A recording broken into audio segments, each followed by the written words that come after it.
This is University Lecture.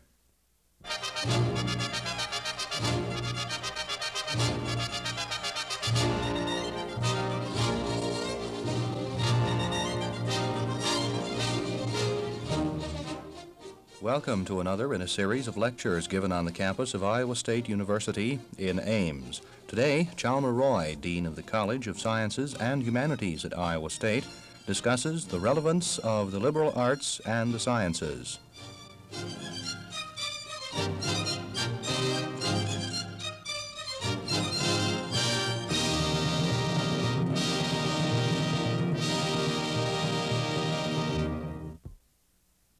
Professor Roy.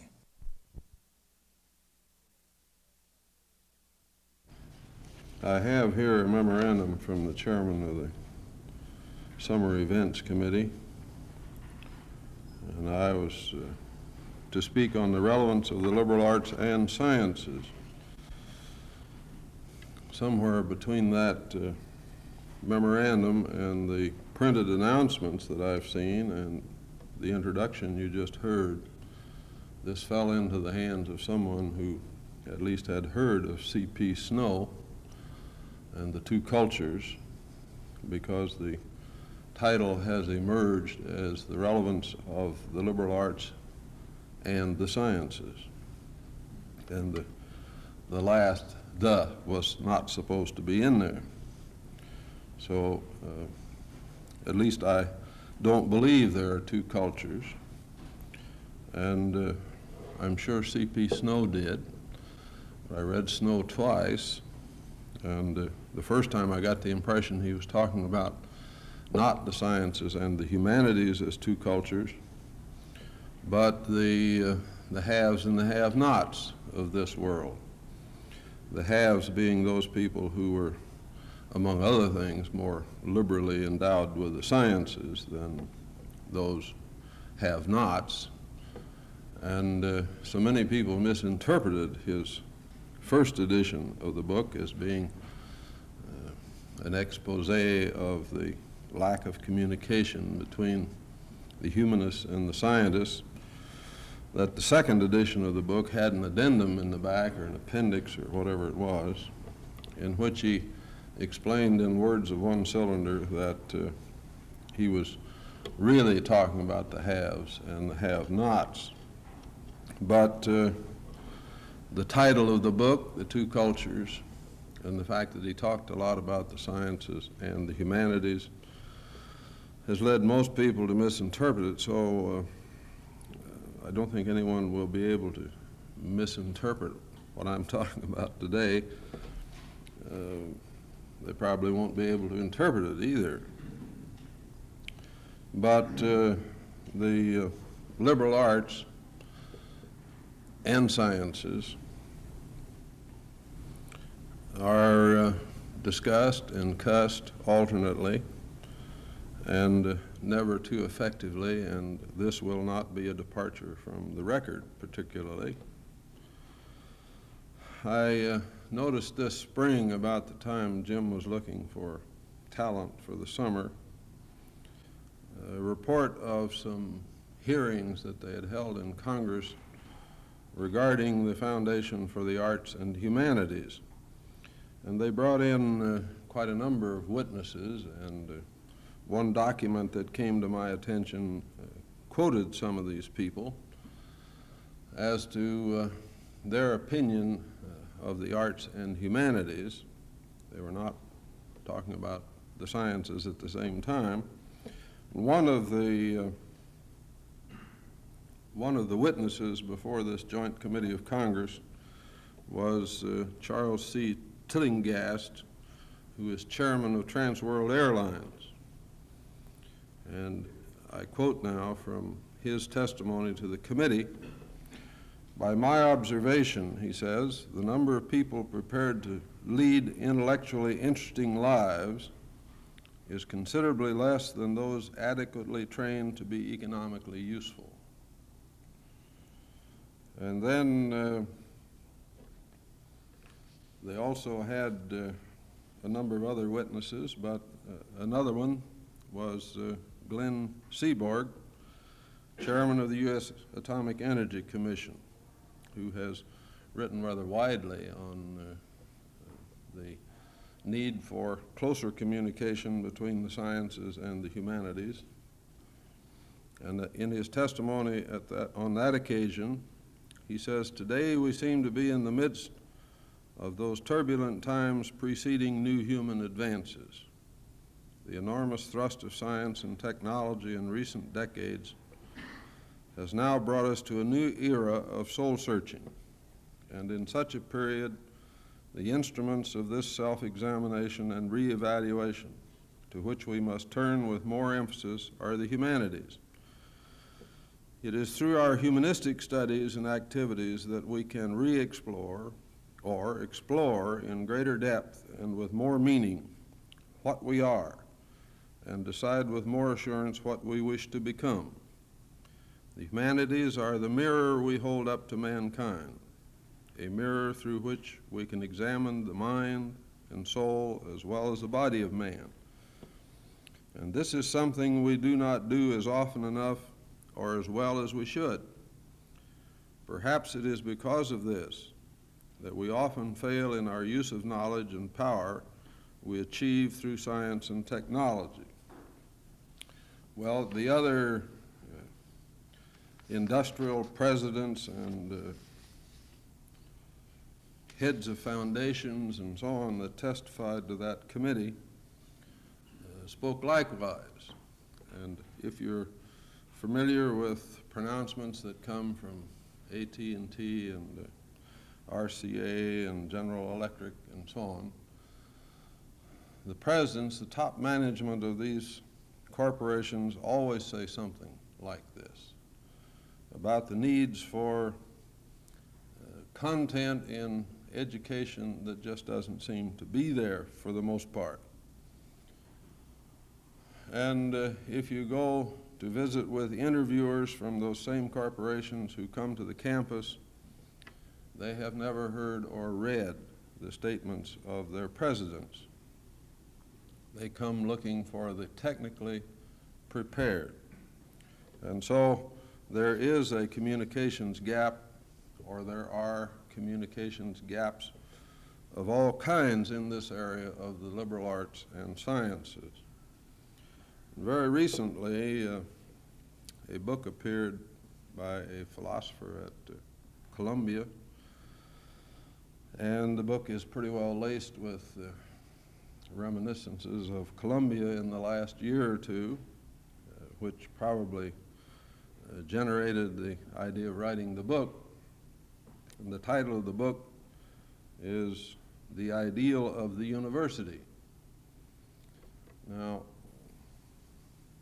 he feels apparently that Columbia leaves something to be desired, being the ideal university. In the beginning of the book, he says there are 4 models of a university that he wishes to discuss. The first one is the university as a sanctuary of scholarship. And this is certainly a model of a university held by many people. The second is the university as a training camp for the professions. And this, I think, is perhaps more nearly the model of a university which most universities have chosen to follow. The third, the university as a social service station, which is perhaps not the model used by very many of our universities. And then the fourth model, the university as an assembly line for establishment man. Well, this is somewhat the same as the training camp for the professions, and is not, I think, a model which very many universities adopt consciously, although to some extent they may all fall into each one of these models to some extent. He doesn't like any of those, and in the last chapter of the book, he proposes another model which cannot be paraphrased as he has these 4.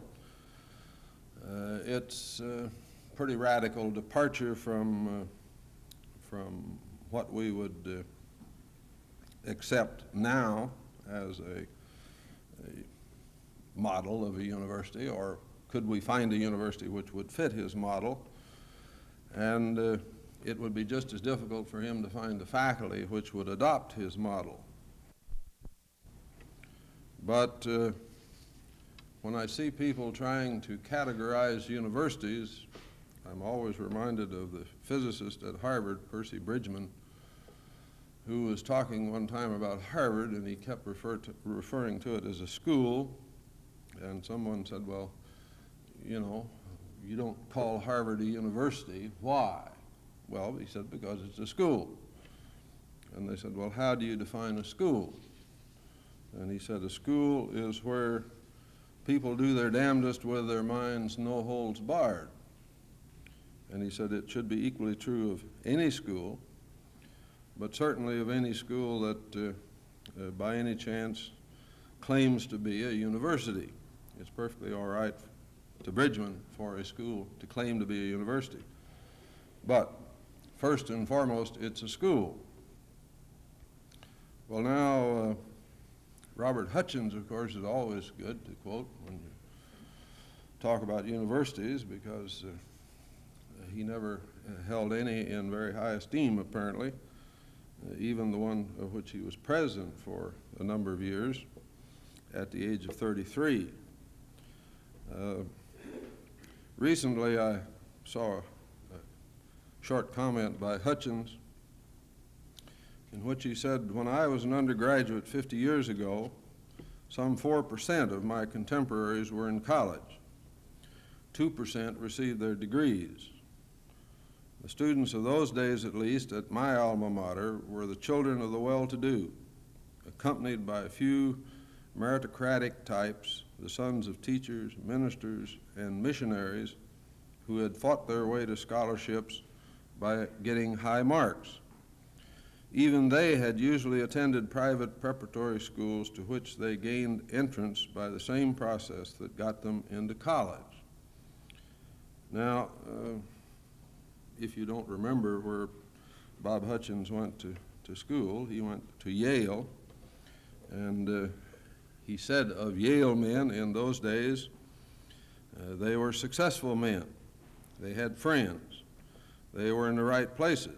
They dressed the right way. And then he goes on to say the university was not one in any comprehensible sense. It was a club to which professional schools had in some way got attached. A graduate student had been defined in the 1880s as a man who did not know enough to go home when the party was over. And he goes on to say it was still the same 40 years later, which would get him through the presidency of the University of Chicago.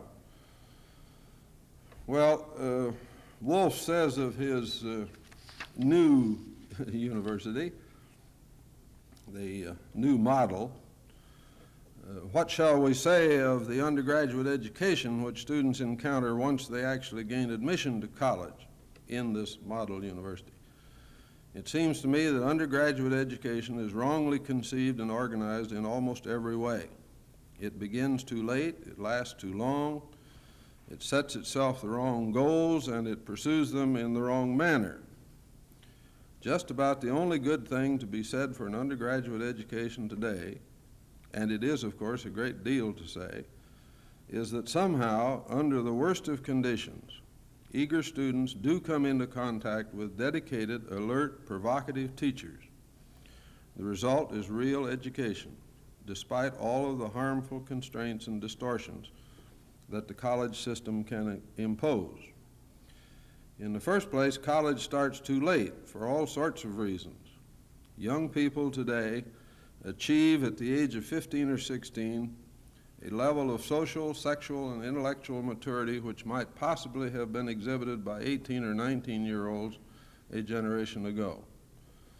Countless high school students experience the same frustrating letdown in their senior year. It may be a useful time to cram for college entrance examinations and plan the yearbook and prom, but emotionally, educationally, it is a waste. So let us eliminate the 12th year of schooling and send students on to college at the age of 16 or 17. He has an interesting device for doing this, as a matter of fact.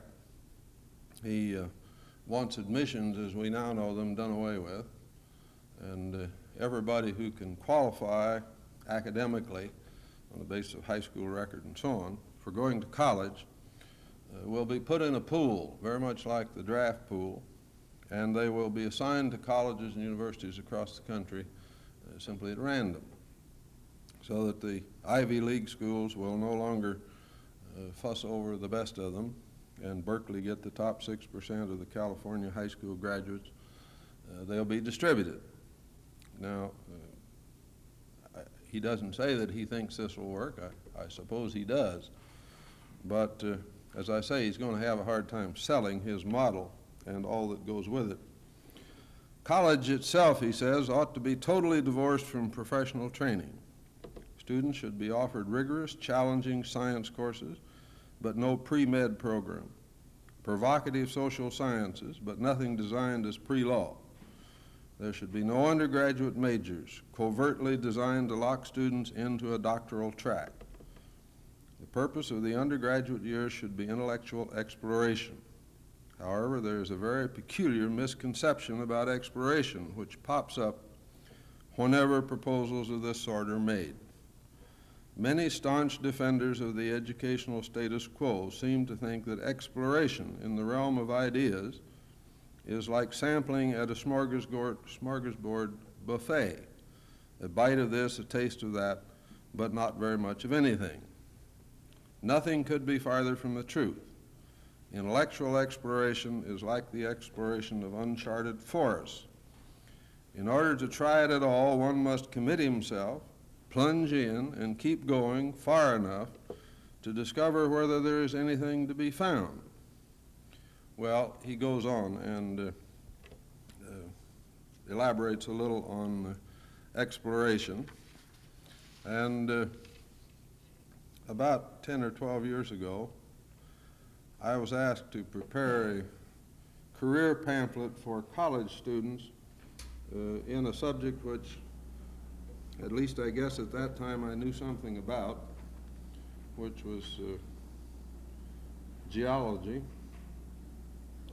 And some of my professional colleagues reacted very adversely to the pamphlet because it didn't really encourage the students to study very much geology.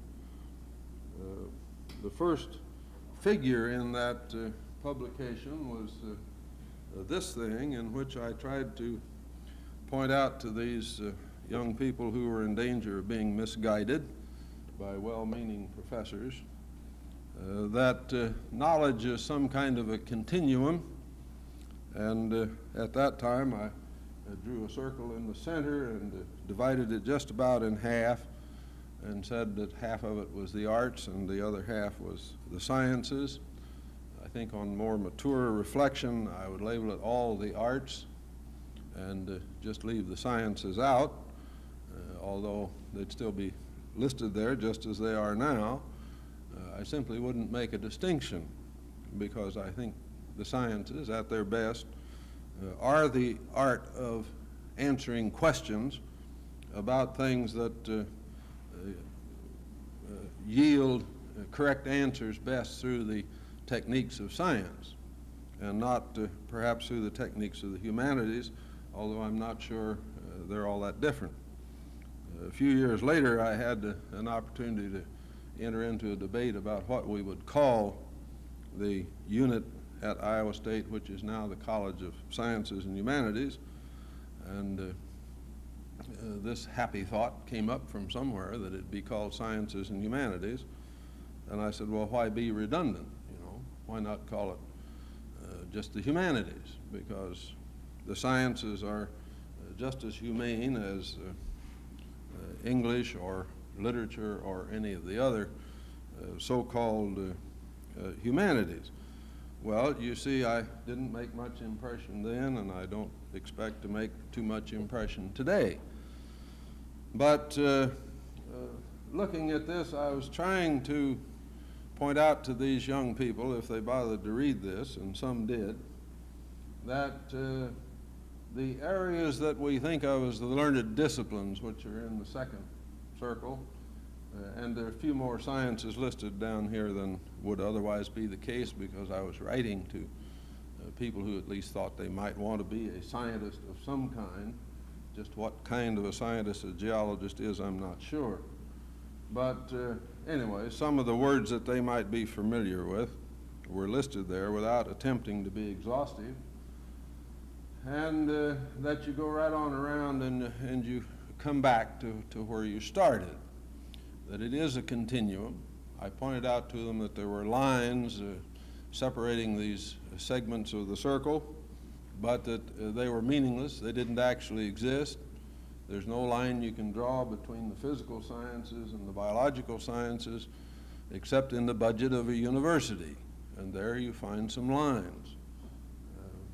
You may find them on the sidewalks, you know, the buildings are different, but intellectually you can't draw these lines. They don't exist. These all merge into each other all the way around the circle. Well, then I pointed out to them that the most important tool they would ever have as a thinking man in geology, if that's what they chose to go into, would be effective literacy. And this got them over here on the language and logic and so on. That the second most important tool they would have in their kit was intuition.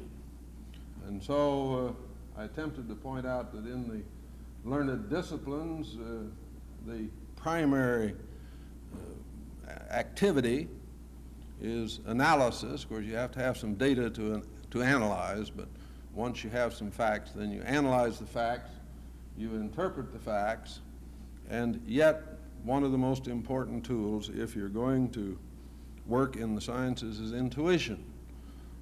This will be testified to by almost any great discovery in science. Somebody really just sort of guessed where the answer was.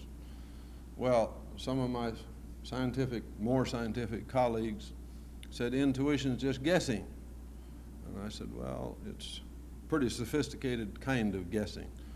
So that this was the attempt, and then the other thing to show that outside the area of the learned disciplines, as I prefer to call them, rather than either the liberal arts or the sciences, that outside you have the areas of application and practice.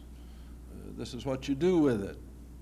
You see, I had spent 12 years in a school where we graduated a lot of people who insisted on calling themselves petroleum geologists. I always insisted when I was there, and still insist, there's no such thing as petroleum geology as a discipline. Petroleum geology is something that any good geologist can do for an oil company.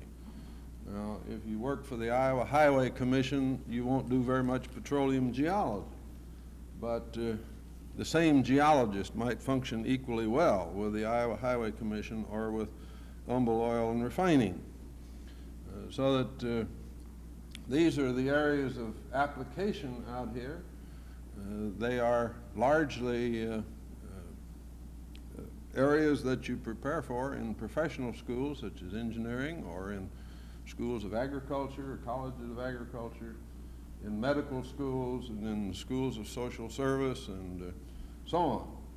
That this is a rather early attempt on my part to indicate to students, I might say students who were especially chosen people, you know, who wanted to be geologists, that they would be very poor geologists if they knew only geology. And I think that's equally true of students in any of the other sciences or in the humanities or in the liberal arts.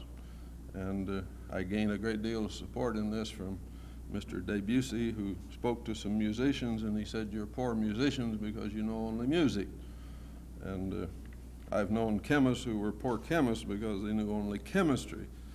And this is what Seaborg is talking about in the quote we had a while ago. Now, the liberal arts and the sciences, I think we need to get a perspective on what we're talking about here. If we go back in time to the Middle Ages or thereabouts, it was decided, or at least generally agreed in those days, that anyone who was going to engage in intellectual activity had to have some background in a variety of what they might have called learned disciplines, but anyway, in a variety of areas of learning. And they were conservative. They got it down to 7. And they said these 7 were the liberal arts. And that anyone who's going to act intelligently or be of service to society in an intellectual endeavor had to have some background in these 7 areas. They picked 3 of them, which they thought were the most important. They called these the trivium, and the trivium, of course, turned out to be grammar, rhetoric, and logic. Well, since the Middle Ages, we've developed all kinds of specialties in each of these fields, and there's no attempt here to indicate all the specialties, nor would I insist for a minute that transformational grammar is a specialty. It's something that students have heard about, and it was put on here because these projectiles are used in talking to students occasionally, and not to learned colleagues such as we're doing today.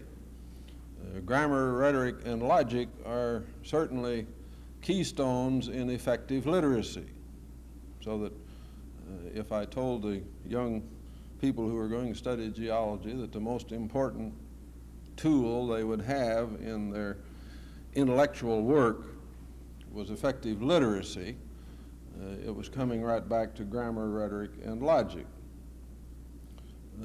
The trivium does 2 things. One, it contributes to effective literacy, and here at the bottom, if we restrict literacy just to, our native tongue,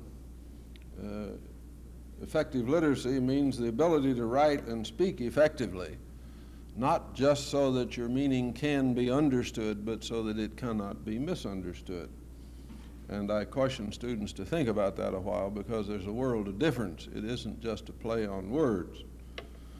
Well, also, the trivium helps to develop in students the respect for knowledge and the ability to analyze and synthesize knowledge on their own for the sake of understanding and wisdom, and finally, if they must, to analyze and synthesize knowledge for practical purposes. I have no objection to either the liberal arts or the sciences being practical and being useful to somebody, but basically they aren't. They're not designed to be. Now, if you take 3 away from 7, you've got 4 left. And the other 4 are a little more disturbing to some people who think of a liberal education as a place where you don't have to study the sciences or mathematics, of all things, They may also think that a liberal education means that you just study what you want and nothing else, or that you study a little bit of everything from one end of the spectrum to the other, not in exploring, as Wolf would define it, where you dig in and really find out whether there's anything there worthwhile or not for you, and then still have the ability in this model university of his to go back and start over, so that he's pleading for some flexibility for students, and I would join him in that, although there's some other things about his model university that although I think it might be wonderful to have one run that way, I don't think you'll ever get it done. But the quadrivium consists of arithmetic, geometry, music, and astronomy. Well, the only arithmetic or the only mathematics they needed was arithmetic and geometry. They carried on a little commerce, and this called for some arithmetic. I suppose they took a census once in a while, so they had to count and discover whether their hometown was going up in population or down, and if so, by some percentage, and so on. Geometry was the only mathematical tool they had for science. The only science they had was astronomy, or the only one they took seriously. And they did some astronomy with geometry and came up with mostly wrong answers. But at least they were using the tools they had and making observations and analyzing those observations and interpreting them. And they really believed that Mars went around in ellipses at one stage of its passage around the sun, and a couple of others did the same thing. And since these things out there were obviously wandering around, they called them the wanderers, and we call them the planets, which mean wanderers. So they came up with all the wrong answers because they thought the Earth was at the center of the universe and everything went around it, and some things didn't seem to go around it in a very orderly fashion. But anyway, by geometry you could prove that that's the way they went.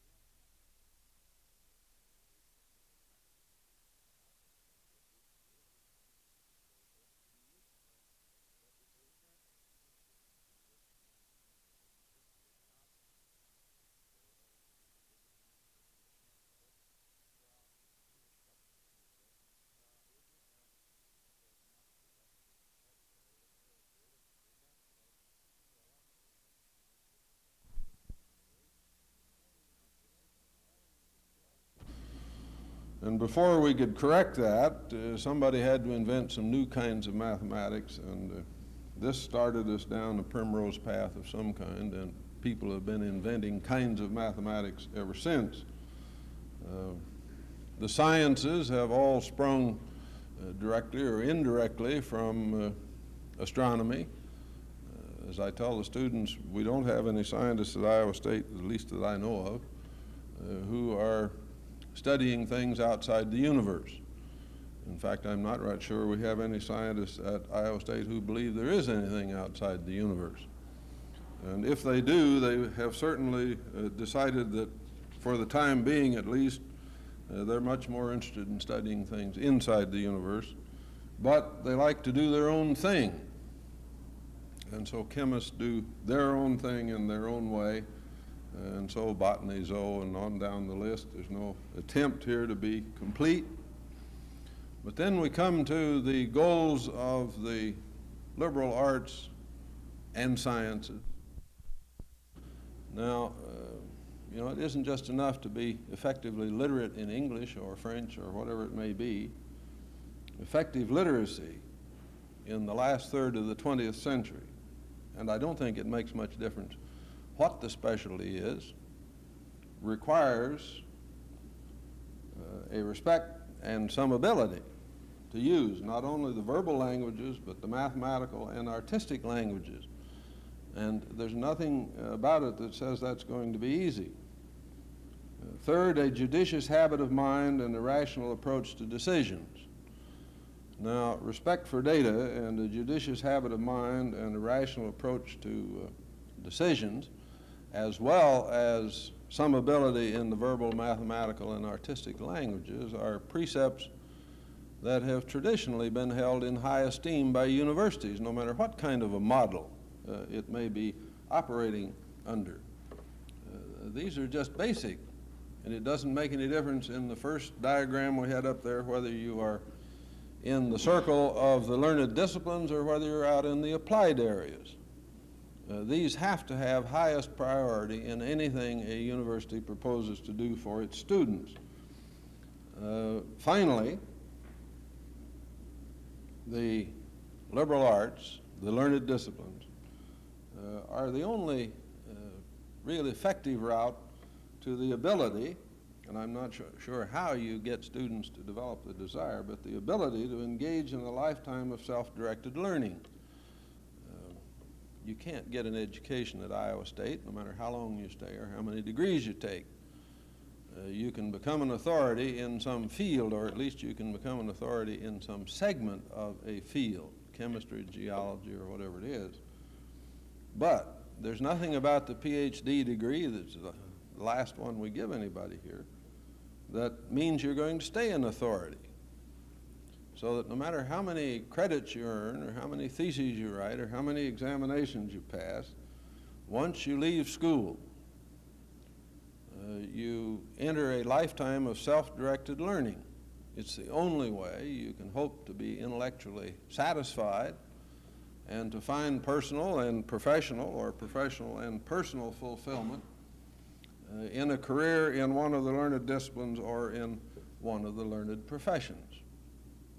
So that whatever model of a university we're going to have, it has to consider, I think, making it possible. You don't have to require it, perhaps, of all students, but you ought to make it possible for them to develop the ability and the desire to learn. Now, if we talk about the liberal arts and sciences, somebody says, well, all right, then how about a liberal education? Well, there are lots of definitions of liberal education, and the best one I know of is anonymous, and I'm sure whoever wrote it didn't have much confidence in it because he didn't admit that he had written it. But to quote it, this is what it says: embedded in the concept of a liberal education, as it has been held in varying ways over the centuries, there is something we may recognize and value, but it does not inhere in a program or pattern. We are close to the mark if we conceive of it as a process and as an aspiration. A liberal education, one might say, is a process begun in childhood, carried on through a varying numbers of years of schooling, and best tested by the momentum it sustains in adult life. It is characterized by what it aspires to rather than by what it embraces. It aims to enlarge the understanding, to develop respect for data, and to strengthen the ability to think and act rationally. Accordingly, the process of educating liberally is not confined to the classroom and is not circumscribed by the subjects of study or the experiences which may contribute to it. It seeks to produce an informed, inquiring, and judicious habit of mind rather than particular abilities. Well, granted that we put students through the hoops of the learned disciplines and that we can somehow or other design a way for, hopefully most of them, to get a liberal education at Iowa State, if that should be our desire. What does it mean? Well, we can't leave effective literacy just up to the English department and the mathematics department and the departments that would deal in artistic language. This is something that has to permeate everything we do for undergraduates. And I suppose it comes down basically to the fact that the teaching we do has to be done liberally. It doesn't make any difference what the subject, it can be taught illiberally. And likewise, no matter what the subject, it can be taught liberally. Well, what are some of the things that go into making a liberal teaching? Well, first of all, the subject matter has to be included so that students are going to end up with some knowledge of subject matter, knowledge of subject matter. This has to be presented by a professional. It has to be somebody who is competent in the discipline. Now, equally important, and perhaps in some ways more so, is knowledge about the discipline. I think many students get turned off by courses that they take because there's nothing in the presentation of the course that indicates that it's human in origin, that is, this discipline, that the discipline is human in origin, or that this discipline contains knowledge, concepts, principles, and so forth that have a real impact on mankind, that they have had impact down through how many ever ages this particular discipline has been recognized, that we have dehumanized so much of the knowledge, even in the humanities. The gap between the development of knowledge and the textbooks is, I think, ever widening, because the body of knowledge in the fields that we include in the learned disciplines is doubling every 5 or 10 years, and textbooks are 5 years behind when they're published, and so the body of knowledge has left them far behind. Increasingly, I think students fail to find very much connection between what they're being told in class and what's in the textbook, because the professor is reasonably up to date. But if you're going to tell them about knowledge, this has to be done by a person. And I mean by a person, one who is aware of the impact of their discipline on mankind, either now or in the past or in the future. Where did this discipline come from? What were some of the foibles in its getting where it is? Something about some of the characters who made it what it is, and particularly those characters who made the discipline what it is by accident. And an account of some of the instances where, the information was in the monographs 20, 30, 40 years before it ever got into a classroom, much less a textbook. Gibbs' paper on the phase rule sat 40 years in the library before anybody discovered it, except Gibbs, I guess, who wrote it.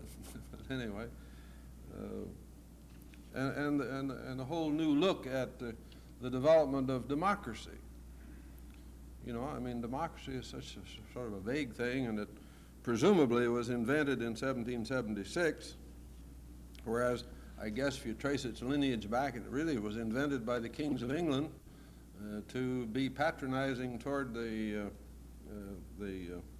local magistrates or moguls or knights or princes or whatever they were, and to, sort of bring them into the fold a little closer and make them feel better. It turned out cutting the wings of the king, but that was all right. It got a new birth of some kind in 1776, and now, students like to talk about participatory democracy, and I've had lectures from them about this, and I had one last winter about participatory democracy, and I sort of slowly, but nevertheless carefully, changed the conversation around to some of the social issues, one of which was abortion, and which I wanted to talk about very much, in the context of participatory democracy, because they were telling me that any decision that affected people, those people should have a part in making that decision. And I said, how do you apply participatory democracy to abortion? Well, they were still in favor of legalized abortion. It didn't change their minds, but they may have a second thought about participatory democracy, and I told them I could be objective about abortion too, because I made it. I'm here. But if they wanted to be consistent, they ought to also talk about euthanasia, and when they started talking about that, I could get emotional and feel that I was all in favor of participatory democracy. So that we come down to where maybe we are to some extent the source of professional. We've over-professionalized the universities to the extent that we are allowing students to ignore effective literacy in the learned disciplines. And so I would say the liberal arts and sciences are all part and parcel of a single package. They're all essential. Effective literacy requires some kind of familiarity across a broad spectrum of the disciplines which we now include in these areas. And that in the long run, I think this is where universities are going. If we get society to the 21st century in as good a shape as it deserves to get there. Thank you.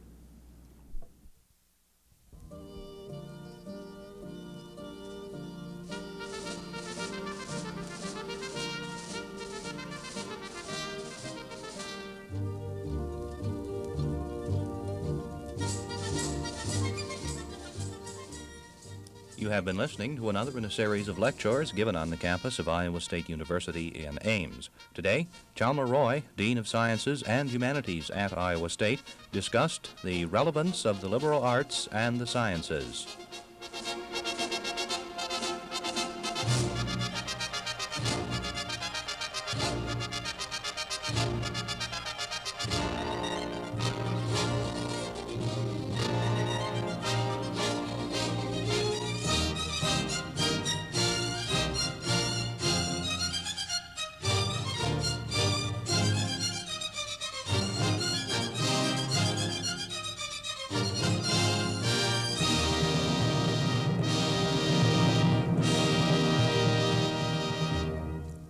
University Lecture is a presentation of Iowa State University Radio.